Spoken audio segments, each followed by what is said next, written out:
We appreciate all of the guests who have appeared on our show and sincerely thank them for providing you, our audience, with useful information. However, the advice our guests provide is theirs, and we encourage you to seek out a professional if you have specific questions about any topic we cover on the Crushing Debt podcast. On this week's episode of the podcast, In Guns We Trust. Welcome to the Crushing Debt Podcast with your host, Florida attorney Sean Yesner, where our goal is to help you get rid of the financial bullies in your life. So welcome back to this week's episode of the Crushing Debt Podcast. My name is Sean Yesner, owner and founder of Yesner Law, and I have a guest on this week's episode. Now, before I get to my guest, I do want to introduce our sponsor as well. Our sponsor is Sam Cohen with Attorneys First Insurance. He writes errors and omissions insurance, E&O insurance, malpractice insurance for attorneys and title companies all over. One thing I like about Sam is that he'll give an apples to apples. So those of you that don't know, you get this grid or this chart whenever it's time to renew, and it's kind of confusing. But Sam will simplify it and give you an apples-to-apples comparison so you know exactly what you're buying. If you are an attorney or title company, contact him at sam@attorneysfirst.com or www.attorneysfirst.com. If you're not an attorney or title company, but you know an attorney or title company, a great way to support the show, a great way to show your support for the show is to support our sponsor. Again, sam@attorneysfirst.com or just attorneysfirst.com. However, I want to get to my guest this week because I think it's really an interesting topic. So she is the CEO and founder of Ally Legal in Lithia, Florida. Her practice area is estate and firearms planning, where she helps families protect their loved ones, their wealth, and their firearms. She's well-versed in addressing the needs of traditional blended military and civilian families and individuals at all stages of life, from heading off to college to providing a nest egg for great-grandchildren and other loved ones. She's an Air Force retiree and a North Georgia native, as you'll hear.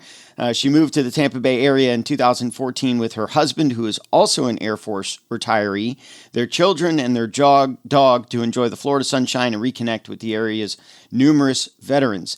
She's been featured in Western Michigan University's Thomas M. Schooley Law School's Professionalism Panel Series, Bay Area Legal Services Pro Bono Spotlight, Women of Military Podcast Series, the Great American Teach-In, and at Bell Creek Academy's Financial Literacy Panel. She also volunteers her time as president of BNI's Prosperity to Action chapter. She's a board member for the Florida Association of Veteran-Owned Businesses Tampa chapter captain of Team RWB Tampa, and Bell Creek Academy's inaugural school advisory committee. Additionally, her first article on firearms planning was published in the Hillsborough County Bar Association's Lawyer Magazine this past January 2021. She holds 2 associate degrees and a professional manager certificate from the Community College of the Air Force, an undergrad certificate in explosive ordnance disposal, and a BA in Homeland Security from American Military University, and a Juris Doctor from Western Michigan University Thomas M. Schooley Law School. Please welcome my guest, Angela Tormey. Welcome, Angela. Thank you. Thank you so much for having me. Gosh, I want to ask what you do in your spare time, but it doesn't seem like you have any.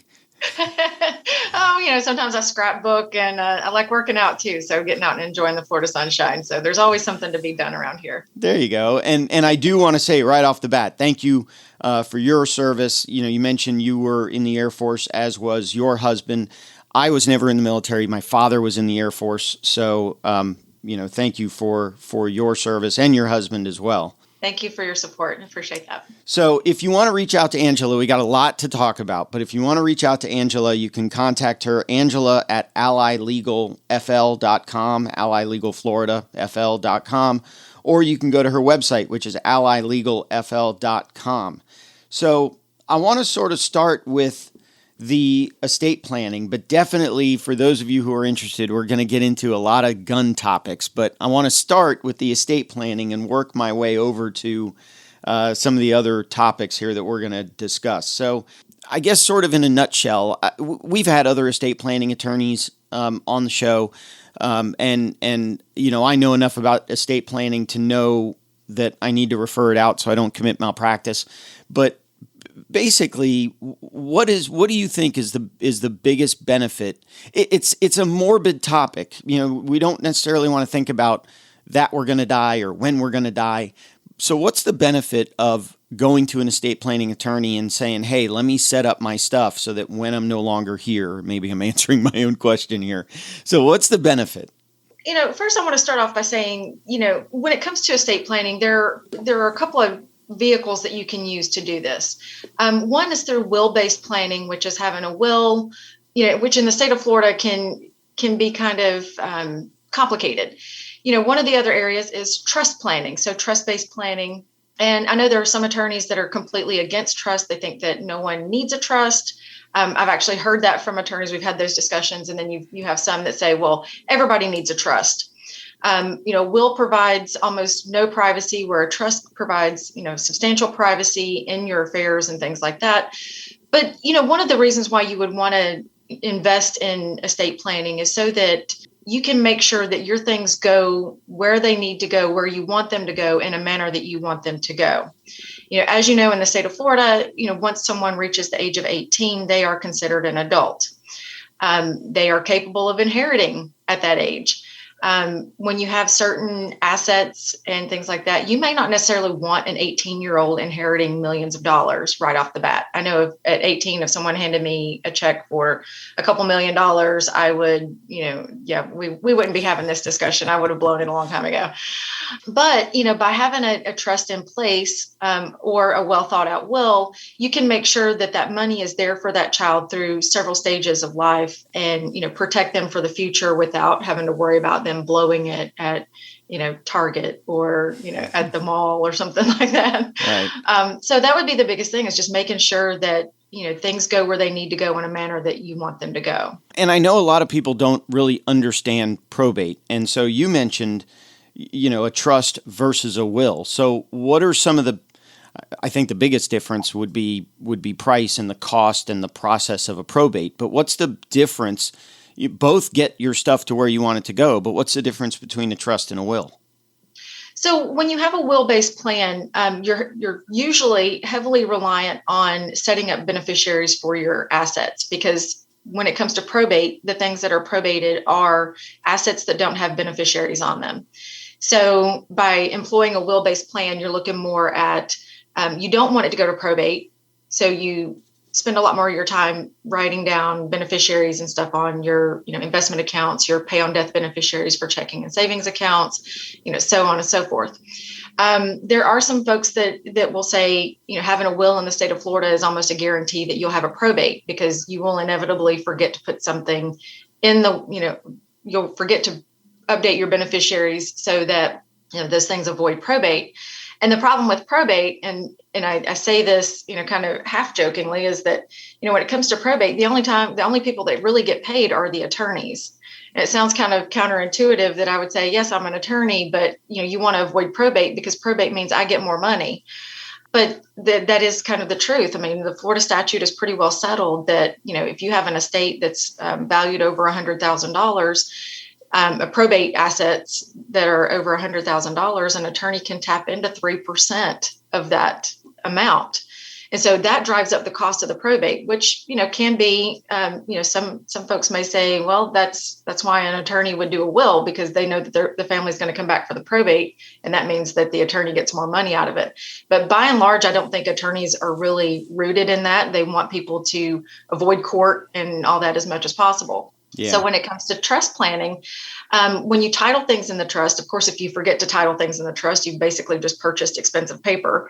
But if you title things in the name of the trust, then the trust owns those assets and there's no need for court intervention at that point, because it is a trust-owned asset. Right. And I think some of the other differences that I've known, the trust, I think, has a little bit more flexibility for where the stuff is supposed to go. So I had a client contact me a while back, years ago, and said, if I pass away, I've remarried and I have a brother and we inherited mom and dad's house and we want that house to go to our kids, the grandkids of mom and dad. And I don't want my new husband and his family having access if something were to happen to me. And so I sent him to, I didn't know you at the time, so I sent him somewhere else to get a trust that would say, we want to keep this house in the family, and we want to keep the house for the benefit of the grandkids, not for the benefit of the new husband and his family. So it provided a little bit more flexibility there. I know from the bankruptcy perspective and from the debt perspective, trusts can a lot of times avoid creditors where, if I were to inherit something and owed a debt and just inherited it by the will, the creditors could potentially go after it once it hits my bank account. But if it's in a trust and you've got the proper language in the trust where I only get distributions at a certain manner, then it potentially protects it from creditors. So I know in those two scenarios, there's benefits to having a trust over a will. Any other examples you can think of? No, I think we could talk all day long on all the kind of things. What's the worst thing that could happen? Sometimes you have folks with children or relatives that have substance abuse problems, and they want to make sure that their inheritance is not, squandered away on things that, maybe they don't want that money going toward. So you bring up the point about when it's in a trust, how the trustee with certain language can control those distributions. And, we often employ things like spendthrift provisions and discretionary distributions, which allow the trustee to control the rate and, the manner of those distributions. It could be something where they do have creditor problems. Maybe the trustee doesn't distribute to a bank account, but rather they pay a bill. They pay a car note or something on behalf of the beneficiary so that they receive the benefit of having the trust without the concern that their inheritance is frozen by a creditor. A lot of times folks have questions about whether alimony or child support can be taken out of the trust. And that is a whole topic for another day, how we can talk about how you can pierce the trust for certain things like that. But, there are tons of examples on why a trust would be better.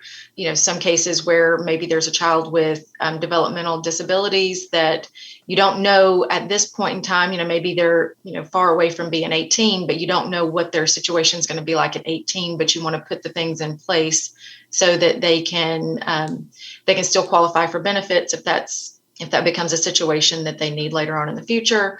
Or, perhaps, if they don't have any residual, issues from when they were a child, maybe they can start receiving things outright, at 18 but it also allows for children as they're coming into adulthood to develop some type of responsibility and whatnot with money by staging out those distributions over the course of their life, whether it's, 18, 21, 25, or if you want to go as far out as 40.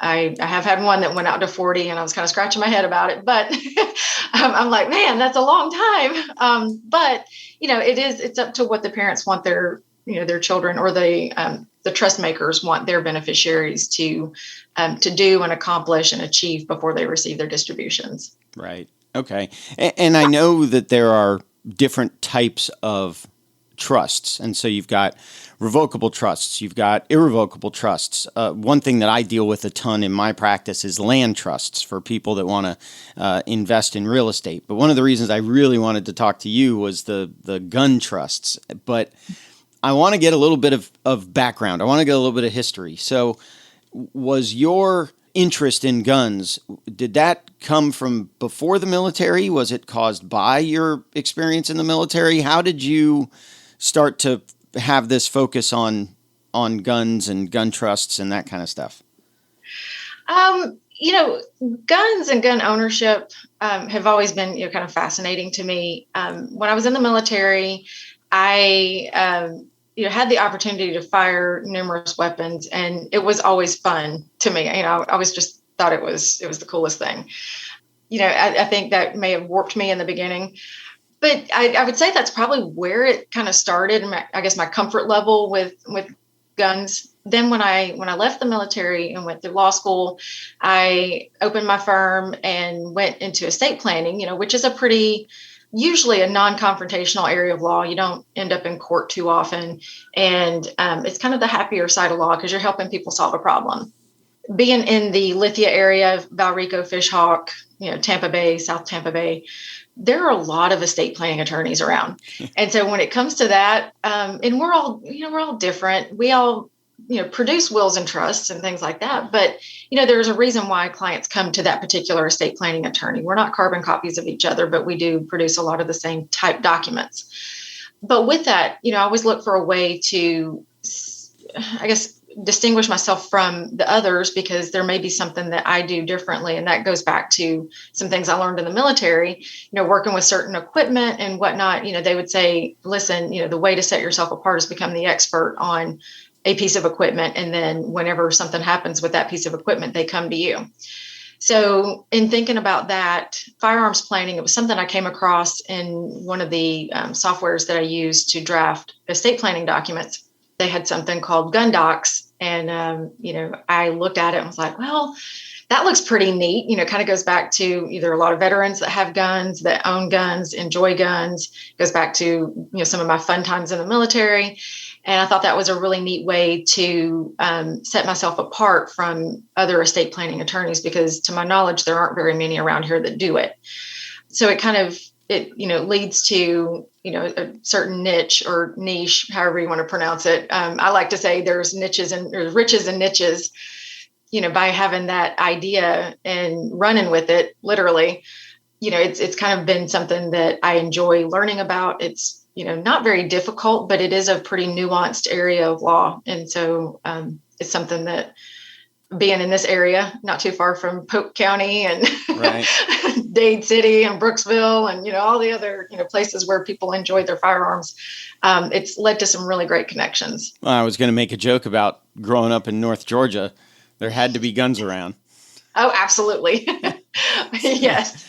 So, but, it's fun now though, because when my dad comes down and stuff, we can go shooting together, things that, I didn't really think too much of when I was growing up, but it's something that being in this area of law has really opened my eyes to and made it a lot more fun. So what is a gun trust? So a gun trust is a purpose-driven trust, and it is designed to protect your firearms.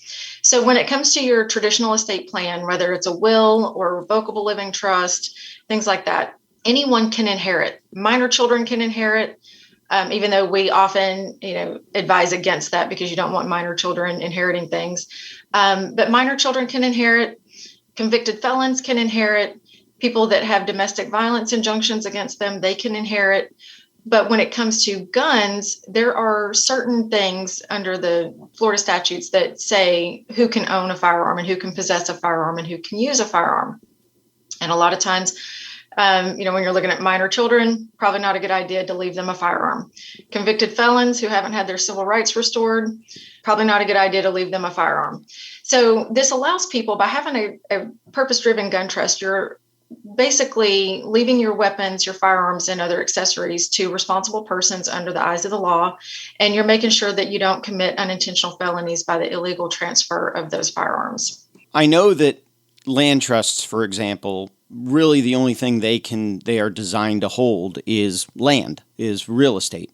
Is that the same with a gun trust? Is it's solely limited to the guns, the weapons, the accessories, whatnot, or is it part of just a larger trust that says, my jewelry goes here and my guns go there, or could it be both? So with a gun trust, it has provisions that both apply to the criminal code as well as trust code. So you have that mix, so that sets it apart from a standard trust or anything, because most of them don't have criminal code provisions in it, which is where the Gun Control Act is found and all of that. Aside from that, a gun trust can hold NFA items. Those are items that fall under the National Firearms Act. So your machine guns, short barrel rifles, items of that nature. It can also hold your non-NFA items. And so those are things like your Glocks, your AR-15s, AR-10s. It can also hold your magazines, ammunition, gun safes, any accessory that you have that goes with your firearms. It can also hold investment accounts, and it can also hold land, because those items can be used to fund the trust and to pay for the eventual trust administration whenever you get to that point. So it can hold a little bit of everything. Okay. Are there any limitations on who could be trustee, or and I know you touched on, in terms of beneficiaries, minors and felons and others like that. So I assume there would be some kind of restriction, but is there any restriction on who could be trustee or beneficiary or both? Yes. So the trustees and beneficiaries are limited to those responsible persons, the folks that can, legally own firearms. And a lot of times when it comes to, if you have a co-trustee or anything, when you apply to purchase an NFA item and you have to go through the doc stamp process with BAT fee or ATF, that co-trustee will also have to submit their fingerprints and so on and so forth in order to be approved by the ATF for that tax stamp. Okay. Does it have to be an individual? So, for example, again, sort of analogizing to the land trust, I know there are companies out there that all they do is they are the trustees of land trusts. And so anyone, in terms of a land trust, anyone can be the beneficiary, really, but there are these companies that have set themselves up to be the trustees of land trusts. Are there similar creatures in gun trust world? At some point, you can rename trustees, successor trustees, and so on and so forth. You could potentially name a company and things like that. I don't see that too often, but I could conceivably see that being an option if maybe you didn't have anyone in your family that was eligible to accept the firearms or that had any interest in it. I tie that back to, and I know it kind of sounds, it may sound a little stereotypical, but I often tell folks that, women don't want their husbands to know what they spend on their handbags and shoes, and husbands don't want their wives to know what they spend on their firearms. And so as a way to make sure that the firearms don't end up being sold at the yard sale for $25 a pop, no pun intended, putting them into a purpose-driven trust and having a responsible person or entity that values them and respects them the same way the trust maker does is usually a very good move. Yeah. Although I get the feeling in your house, it's probably neither one of you wants the other to know what you're spending on guns. Oh, no. We have a policy in our house. If it's over $100, we have to talk about it. Okay.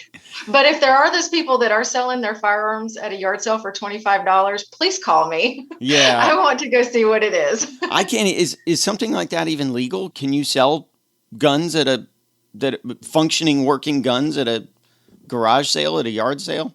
I mean, I wouldn't say it's a good idea, but I imagine it happens. Yeah. With the non-NFA items, Florida doesn't have a firearms registration requirement.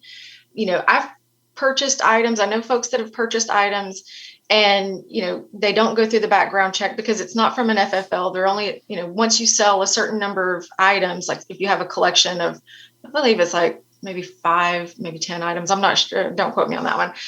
But once you get to a point where you have a certain number of items that you're looking to sell, you have to have a FFL in order to sell them.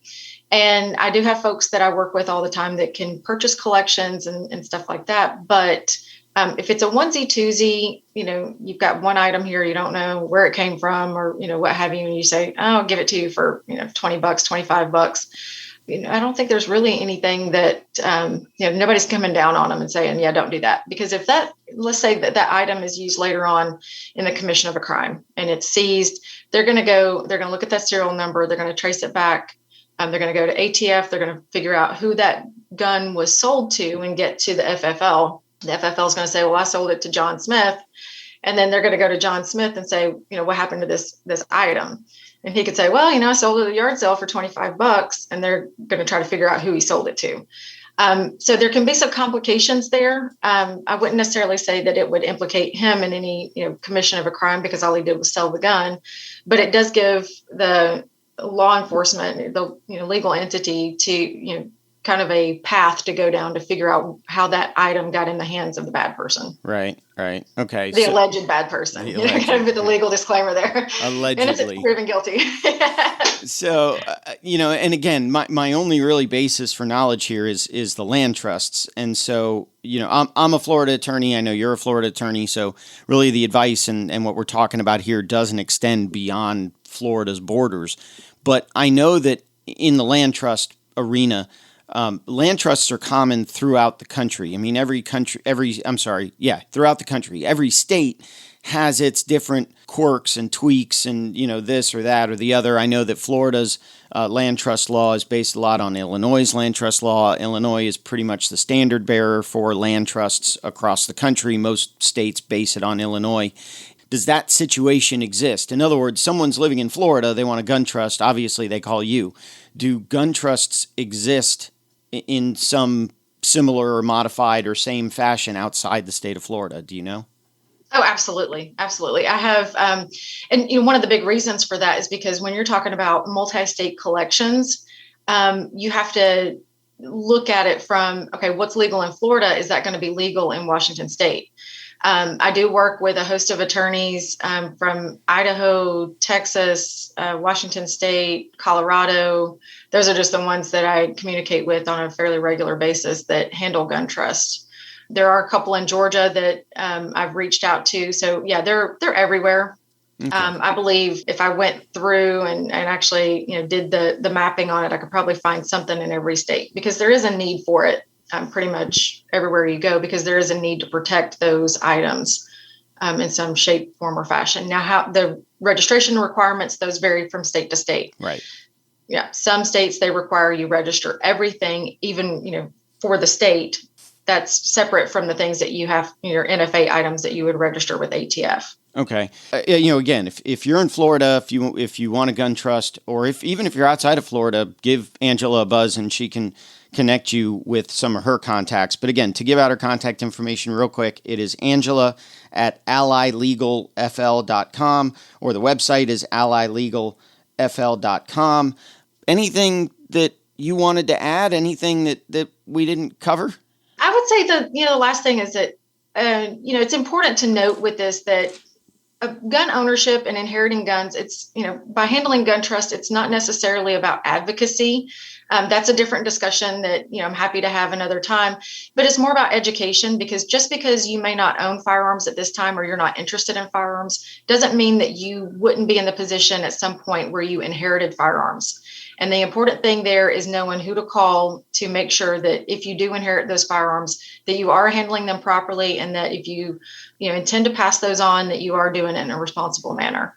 Yeah, and I think that's the most important thing. I intentionally avoided the Second Amendment because that's not really what we're talking about. We're talking about, if you have guns that you want to make sure stay in safe hands, or if you inherit guns. And so that's really the point, like you said, of what we're talking about. The issues on Second Amendment probably would take another couple of days to flesh out. Well, I really want to thank you for being on the show. I've known about gun trusts for a while, but you are the first person I've had on the show to really talk about it. And I frankly don't understand it. So more for my education and knowledge and the listeners as well. So thank you for being a guest. I really appreciate it. Thank you, Sean. I appreciate the opportunity, and I've enjoyed speaking with you. Yeah. So like I like to say at the end of every episode, I hope that at the end of the month you have more money rather than at the end of the money you have more month. That'll do it for this week's episode of the Crushing Debt Podcast. If you want to support the show, please reach out to our sponsor. Please reach out to our guest, Angela, especially if you have guns or you think you may be inheriting guns. Definitely reach out to her. That'll do it for this week's episode of the Crushing Debt Podcast, and we look forward to talking to you in next week's episode. If you have questions that you think would make a great topic for a future episode, please email Sean or connect with us on social media. Sean Yesner and Yesner Law, PL, are Florida licensed attorneys. The information contained in this week's episode is not a substitute for legal advice. Your situation may differ, especially if you are located somewhere other than the state of Florida. If you have questions, please contact our office or contact a local attorney. Thank you for listening to this week's episode of the Crushing Debt Podcast.